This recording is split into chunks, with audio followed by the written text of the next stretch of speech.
Patay ang isang guro ng pagbabarilin ng dalawang lalaking sakay ng motorsiklo sa Rosales, Pangasinan.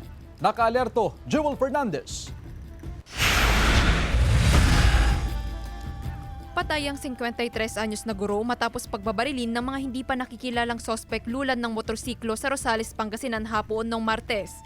Base sa investigasyon ng mga otoridad, pauwi na sana ang guro na galing sa Santa Maria, Pangasinan at sakay ng kanyang motorsiklo.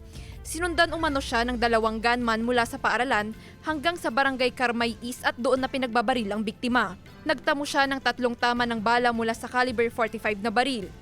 Itinakbo pa sa pagamutan ng biktima pero binawian din ito ng buhay.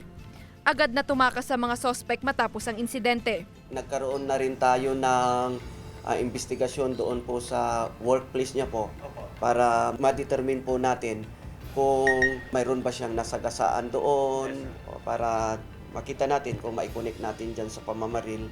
And then, tinitignan din po natin yung angulo within sa kanyang pamilya po. Lungkot naman ang nadarama ng mga katrabaho ng biktima lalo't masayahin umano ang namayapang guro. Napakabait pong tao niyan. Kumbaga kahit sino po ang lumapit sa kanya na nangangailangan ng tulong.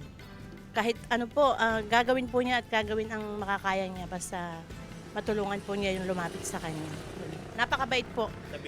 Jolly po siya. Lahat po nasa kanya kaya mahal na mahal po siya ng mga katrabaho namin, maging mga estudyante po. Tumanggi nang magbigay ng pahayag ang kaanak ng biktima na humihingi ng hustisya.